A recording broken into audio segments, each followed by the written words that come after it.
Selamat pagi teman-teman, peserta perkuliahan Kebang Sentralan.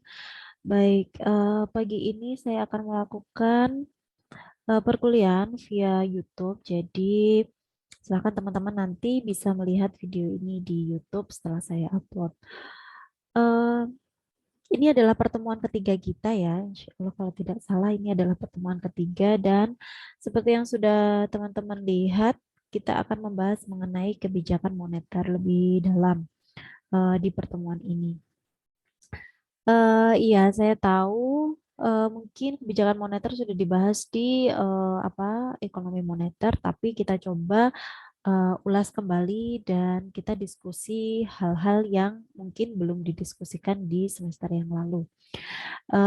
Oke, saya ada slide, silahkan dilihat di share screen saya, bahwa kita tahu seperti yang sudah kita bahas minggu lalu, kalau kebijakan moneter itu menjadi otoritasnya Bank Indonesia, kemudian otoritas fiskal itu menjadi kebijakannya pemerintah seperti itu. Kemudian di sisi yang lainnya mengenai apa pelaporan keuangan itu dan audit itu ada di UPK.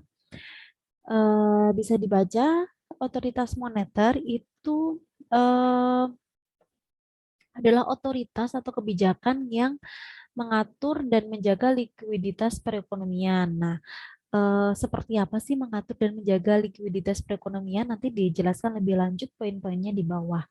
Tujuan utamanya apa otoritas moneter atau kebijakan moneter itu inflasi yang stabil, inflasi yang rendah dan stabil. Maksudnya di sini seperti itu. Tapi di sini tidak dikatakan bahwa inflasi itu harus nol atau tidak ada inflasi, tidak dikatakan seperti itu. Poinnya adalah inflasi itu rendah, tetap dijaga angka inflasinya dan stabil, jadi tidak fluktuatif. Eh, Kalau keadaan perekonomian itu naik turun, fluktuatif, itu juga akan mengakibatkan eh, gejolak di perekonomian seperti itu ya. Jadi poinnya adalah inflasi rendah, kecil inflasinya, bukan minus dan stabil. Kalau minus nanti jadinya deflasi dan deflasi itu keadaan ekonomi yang lesu, tidak semangat gitu. Jadi itu malah bukan suatu pencapaian gitu. Kalau bisa jangan terjadi deflasi gitu. Cakupan dari ekonomi moneter adalah penciptaan uang, sirkulasi dan peredaran uang, kemudian infrastruktur penciptaan dan perputaran uang. Jadi kebijakan moneter itu mengatur mengenai uang. Kalau ada yang bertanya, mungkin nanti Bu, bukannya yang mencetak uang itu bukan BI? Iya, bukan BI yang mencetak uang, ada eh, lembaga sendiri. Nanti coba dicari lembaganya apa. Kemudian yang dimaksudkan dari penciptaan uang di sini itu adalah kebijakan seberapa banyak sih uang yang harus diedarkan ke masyarakat atau seberapa banyak uang yang harus ditarik dari masyarakat seperti itu. Atau mungkin ada kebijakan mengenai nilai mata uang baru atau eh, penghapusan nilai mata uang seperti itu. Kemudian kebijakan eh, desain baru atau yang lainnya seperti itu. Kemudian kalau fiskal kita tahu tujuannya adalah mendorong kegiatan perekonomian. Jadi mungkin di sini tidak hanya pertumbuhan ekonomi yang tinggi ya, tapi lebih ke pembangunan.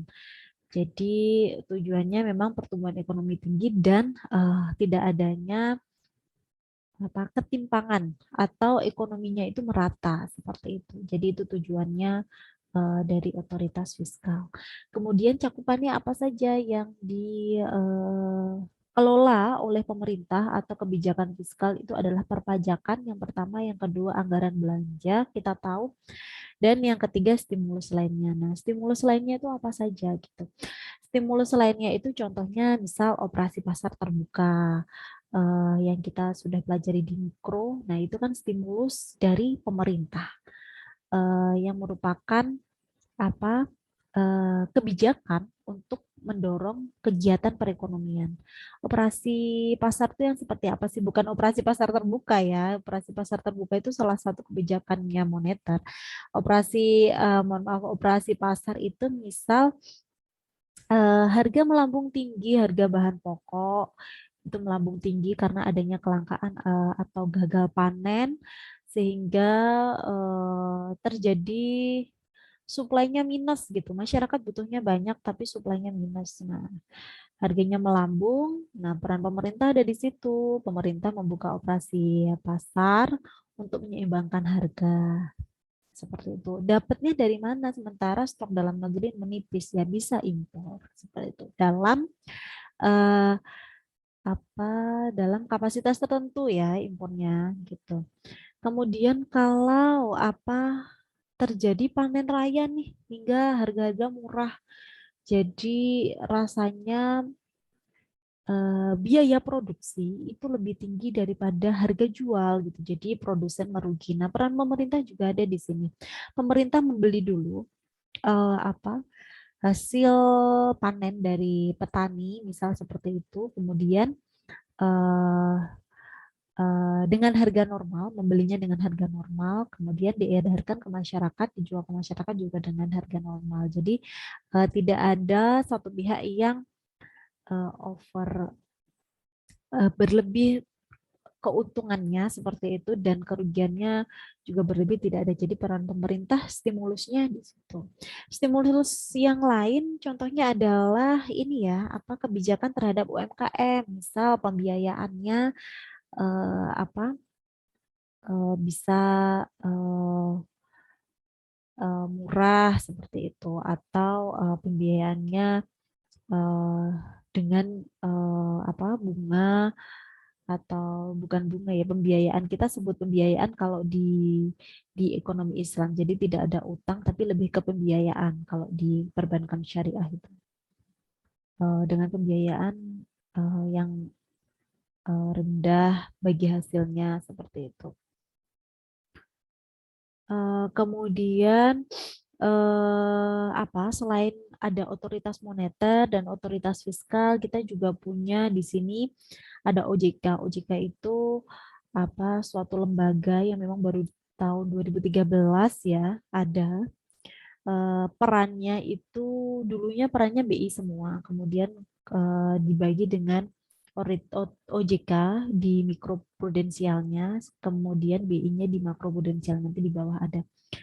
Nah, sementara kalau perbankannya itu di sini ada LPS atau Lembaga Penjamin Simpanan. Fungsinya ya untuk melindungi nasabah apabila terjadi sesuatu seperti itu. Ini secara lengkapnya. Jadi ada mikroprudensial, ada makroprudensial. Mikroprudensial itu kewenangannya OJK mikro. Kemudian kalau BI itu lebih ke makronya. Kemudian bisa dilihat bahwa mikroprudensial itu fungsinya untuk apa saja sih, atau pekerjaannya apa saja. Yang pertama, perumusan kebijakan atau peraturan untuk mikroprudensial. Kemudian kalau BI, kebijakan yang lebih makro seperti sistem pembayaran, sistemik. Kalau BI itu sistemik, kalau mikro itu lebih ke unit. Kemudian OJK perizinan kelembagaan ya lebih ke unit-unit. Kemudian pengawasan dan pemeriksaan mikroprudensial, penyidikan apabila terjadi eh, apa ya namanya eh, kesalahan atau ketidakbenaran suatu tujuan dari lembaga keuangan gitu. Kemudian yang terakhir adalah CMP. CMP itu apa? CMP itu Crisis Management Process gitu. Jadi di sini semuanya punya CMP CMP gitu ya. Jadi masing-masing lembaga itu dia mempunyai kewenangan atau mempunyai tanggung jawab untuk melakukan manajemen krisisnya masing-masing gitu. Kemudian eh ya kalau ini BI seperti yang sudah kita bahas kemarin ya, sebagai lender of the last resort atau lender of last resort itu sebagai eh, tumpuan terakhir gitu. Tumpuan terakhir dari segala masalah diselesaikan di BI sebagai lender of the last resort. Kemudian ada juga fungsi fiskal yang dilakukan oleh pemerintah lewat Kementerian Keuangan. Dia punya fungsi untuk menangani krisis juga dengan fungsinya yang fiskal. Dan di sini ada lembaga penjamin simpanan sebagai fungsi penjaminan. Dia fungsinya sebagai klaim penjaminan. Sebenarnya kita sebagai nasabah itu kan telah dijamin ya apa tabungan kita atau uang yang kita titipkan ke lembaga keuangan seperti itu. Kemudian fungsinya yang lain adalah penanganan bank gagal, nanti akan diselesaikan bersama dengan OJK karena OJK punya fungsi penyidikan. LPS juga wajib melakukan krisis manajemen proses sendiri juga. Kemudian ini nanti di pertemuan yang selanjutnya. Nah, Bang Gari mau bahas nih slide selanjutnya. Jadi kewenangan bidang moneter. Teman-teman harus paham ya kira-kira kebijakan moneter itu contohnya apa saja. Kemudian contoh yang sudah dilaksanakan di Indonesia gitu. Kemarin sudah dibuat tugas apa belum ya? Gitu, silahkan dicari. Nanti coba saya cek lagi kalau belum itu dibuat tugas. Mencari apa sih kebijakan moneter dan kebijakan moneter apa saja yang sudah dilaksanakan di Indonesia. Sepertinya sudah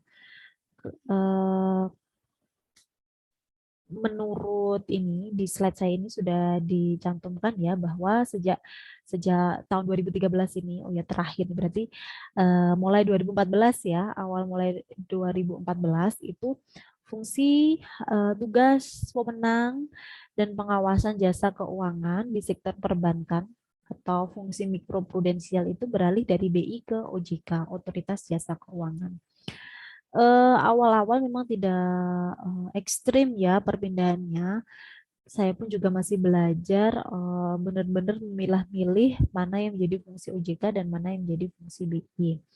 Bisa dibaca di sini bahwa mikroprudensial ini mencakup pengaturan dan pengawasan lembaga jasa keuangan yang bersifat makro dan berfokus pada risiko sistemik dalam rangka mendorong SSK itu stabilitas sistem keuangan gitu. Jadi kalau BI itu fungsinya adalah mengatur dan mengawasi lembaga jasa keuangan yang bersifat makro secara keseluruhan. Kemudian berfokus pada risiko sistemik. Risiko sistemik itu apabila ada sakit satu, lembaga keuangan satu itu kira-kira akan menyebar tidak ya ke lembaga-lembaga yang lain. Nah, kalau akan menyebar maka akan diselesaikan oleh BI bareng-bareng. Nah, kalau yang sakit itu cuma satu aja dan kayaknya bisa deh ini disembuhkan sendiri. Oh, berarti itu OJK saja cukup gitu. Mikroprudensial mencakup pengaturan dan pengawasan lembaga jasa keuangan yang bersifat mikro dan berfokus pada kesehatan dan kinerja setiap individu lembaga jasa keuangan tersebut gitu. Jadi kalau OJK itu lebih ke masing-masing lembaga. Kita tahu contoh yang paling mengena ya menurut saya itu tahun lalu kalau tidak salah Jouska. Kalau pernah dengar Jouska itu seperti dia konten kreator tapi cukup pintar di Instagram. Kemudian dia memberikan edukasi mengenai keuangan perbankan, investasi, tabungan, pembiayaan dan yang lainnya. Seperti halnya kayak financial planner di Instagram dan cukup ramai. Izinnya ke OJK dia itu sebagai lembaga edukasi. Kemudian ternyata dia melakukan dalam perjalanannya melakukan penggalangan dana juga gitu. Nah, karena itu tidak sesuai dengan izinnya dia, kemudian ketahuan OJK, maka izinnya diberhentikan. Dan pada waktu itu kasus sih teman-teman kalau pernah ini ya ngikutin waktu itu kasus karena ada beberapa nasabah itu yang menitipkan dana ke Jouska, kemudian oleh Jouska itu investasikan ke saham, kemudian mungkin karena tidak bagus atau analisanya kurang tepat atau hanya untuk eh, digoreng saja istilahnya seperti itu, jadi tidak kembali dan banyak nasabah yang dirugikan. Oleh karena itu, ketika kita punya startup atau lembaga apapun itu atau usaha apapun itu yang didaftarkan harus sesuai dengan apa eh, harus sesuai dengan kegiatan yang dijalankan gitu ya teman-teman. Apa tidak berbeda gitu. Kalau izinnya sebagai lembaga edukasi itu tidak bisa melakukan penggalangan dana gitu atau crowdfunding. Seperti itu sih eh, pengertiannya gitu. Mungkin itu penjelasan singkat. Nanti ada beberapa banyak hal yang harus kalian cari tahu sendiri ya, misal seperti apa CMP, Krisis Manajemen Protokol itu tadi. CMP itu eh, mohon maaf, CMP tadi saya bilangnya Krisis Manajemen Proses atau Protokol. CMP itu krisis manajemen protokol ya yang betul. Mohon maaf kalau tadi saya salah menyebut menjadi proses krisis manajemen protokol. Kalau lender of last resort ini kemarin sudah dicari tahu ya maksudnya apa, kalian sudah paham. Eh, Kalau CMP nanti PR-nya yang kedua adalah kalau tugas moneter sudah, PR-nya yang kedua adalah mencari tahu CMP masing-masing lembaga ini. LPS, OJK, BI, dan Kementerian Keuangan. Begitu. Eh, Lagi ya, kira-kira yang ingin saya sampaikan.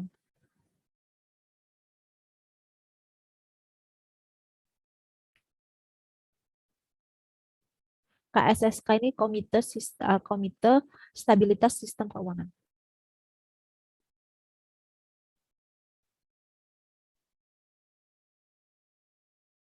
Banyak yang disingkat di sini. Jadi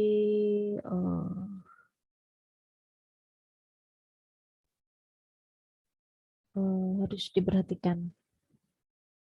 Begitu dari saya, cukup. Nanti tugasnya saya cantumkan di eh, apa